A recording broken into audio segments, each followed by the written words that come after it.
Halo guys, selamat datang di Movie 21. Di video kali ini saya akan membahas sebuah film zombie yang cukup menegangkan, berjudul World War Z. Tanpa berlama-lama langsung saja ke alur ceritanya. Cerita berpusat pada Gary Lane, seorang mantan penyelidik dari PBB Perserikatan Bangsa-Bangsa yang sudah pensiun dan hidup tenang bersama istri dan dua putrinya. Puppy, 'cause that we can do. Good morning. Daddy, what's Marshall? Look who I found. Here comes the number 12. Suatu hari, saat mereka sedang terjebak macet di Philadelphia, kekacauan tiba-tiba pecah. Orang-orang berlarian panik dan saling serang. Gary menyadari bahwa ini bukan kerusuhan biasa.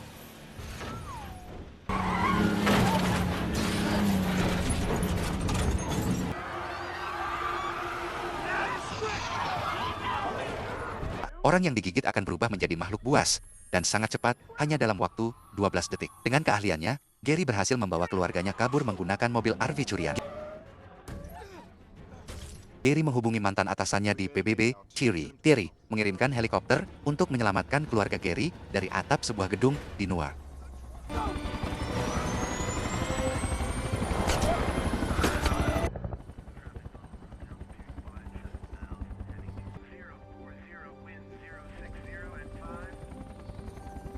Mereka dievakuasi ke sebuah kapal induk Angkatan Laut AS yang aman di tengah lautan.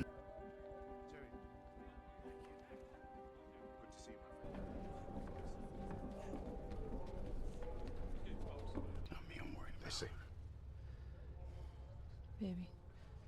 Namun, ada syaratnya. Karena ruang di kapal sangat terbatas, militer hanya mempertahankan orang-orang yang berguna agar keluarganya tidak diusir dari kapal. Gary terpaksa menerima misi untuk mengawal seorang ahli virus muda, Dr. Fastback keliling dunia demi mencari pasien nol yang diyakini sebagai sumber virus dan menemukan vaksinnya.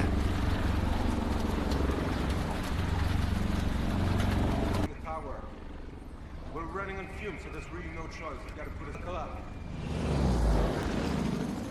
Tujuan pertama mereka adalah Camp Humphreys di Korea Selatan, tempat asal sebuah email intelijen yang menyebut kata zombie.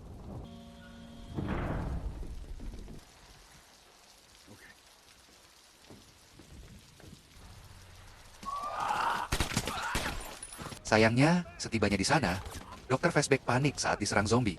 Terpleset dan secara tidak sengaja menembak dirinya sendiri hingga tewas. Tanpa ahli virus, Gary harus memecahkan misteri ini sendiri.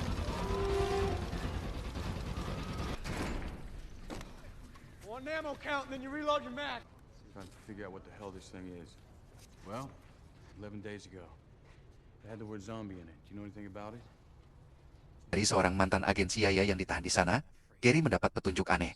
Israel telah membangun tembok raksasa di sekeliling Yerusalem sebelum wabah ini meluas. Agen itu menyarankan Gary untuk pergi ke Yerusalem. You want to say Jürgen Wurmbrand? No. I'm going to Jerusalem. I'm your co-pilot.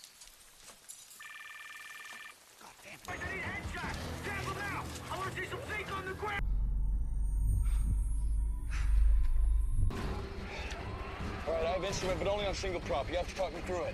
Gary tiba di Yerusalem dan bertemu dengan Jurgen Wormbrunn, pejabat intelijen Israel. Jurgen menjelaskan bahwa mereka menyadap pesan komunikasi dari India tentang pasukan yang melawan zombie dan memutuskan untuk menutup perbatasan serta membangun tembok pencegahan.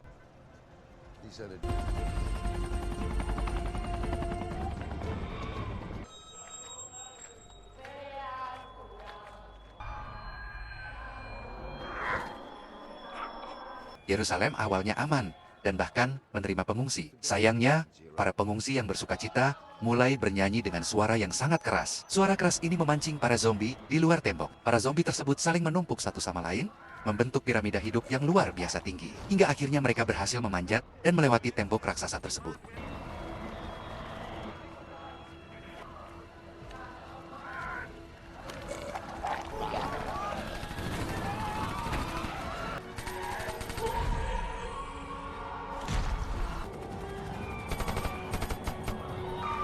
Kekacauan besar terjadi. Di tengah pelarian, Gary menyadari sesuatu yang aneh.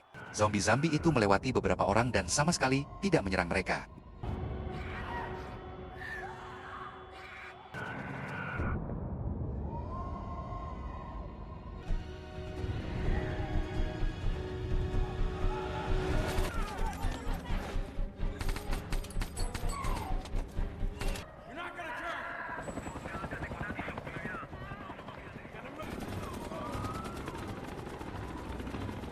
Gary berhasil kabur naik pesawat komersial bersama seorang prajurit wanita Israel bernama Segen yang tangannya baru saja diamputasi oleh Gary agar tidak terinfeksi setelah tergigit.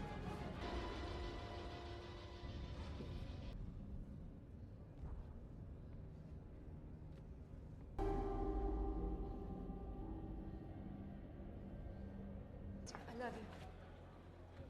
Jerry, where are you? On the last flight out, mixed vaccine. Any close airport to it? I don't understand. No time.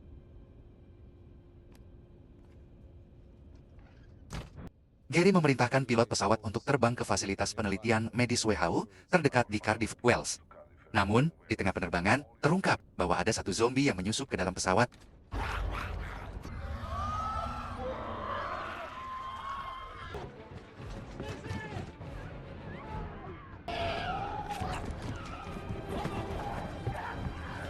Wabah langsung menyebar di kabin. Untuk menyelamatkan diri, Jerry melempar granat ke arah kabin yang dipenuhi zombie. Ledakan itu menyedot para zombie keluar.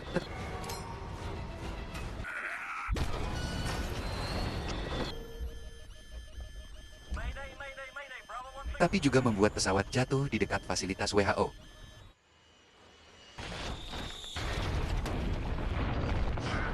Gary terluka parah. Namun, selamat bersama Segen. Gary dan Segen berjalan tertatih, dan berhasil mencapai fasilitas WHO. Setelah siuman, Gary memaparkan teorinya kepada para ilmuwan di sana. Teori Gary, virus zombie membutuhkan inang yang sehat untuk berkembang biak. Oleh karena itu, para zombie mengabaikan orang-orang yang memiliki penyakit mematikan atau sakit parah. Untuk membuktikan teori ini, seseorang harus menyuntikkan patogen mematikan, namun bisa disembuhkan, seperti tifus atau meningitis ke dalam tubuhnya sebagai kamuflase. Masalahnya, ruangan yang menyimpan sampel penyakit tersebut berada di B-Wing, bagian laboratorium yang sudah dikuasai oleh puluhan ilmuwan yang berubah menjadi zombie.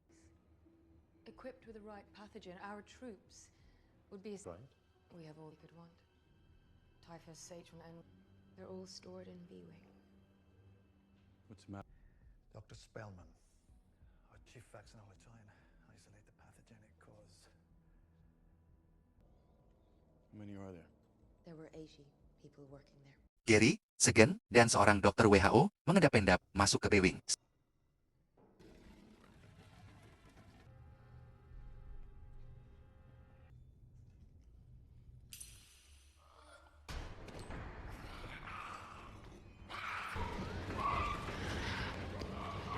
Setelah terpisah dari yang lain, Gary berhasil mencapai ruangan penyimpanan sampel.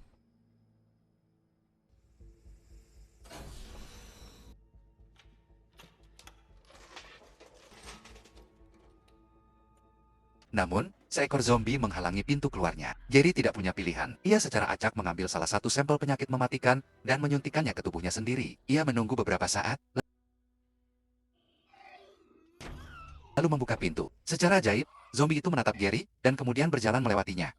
Teori Gary terbukti benar.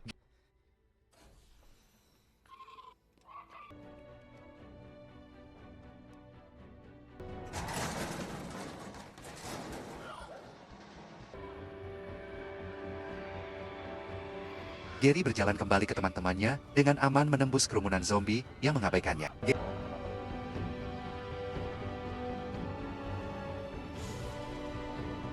Gary disembuhkan dari penyakit mematikan yang disuntikannya. Penemuannya ini digunakan untuk menciptakan vaksin kamuflase. Vaksin ini tidak menyembuhkan zombie, tetapi membuat manusia tidak terlihat oleh para zombie. Berkat vaksin ini, militer dan umat manusia bisa mulai melakukan evakuasi dengan aman dan melancarkan serangan balik untuk membasmi para zombie. Gary akhirnya diterbangkan ke Nova Scotia untuk bersatu kembali dengan istri dan anak-anaknya. Film ditutup dengan narasi Gary yang menyatakan bahwa perang melawan zombie belum berakhir. Tetapi kini umat manusia punya kesempatan untuk melawan dan bertahan hidup. Secara keseluruhan, film ini mengajarkan bahwa di tengah skenario seburuk apapun, manusia bisa bertahan dan bangkit jika kita tidak menyerah pada kepanikan. Jeli melihat peluang dan berani mengambil langkah maju.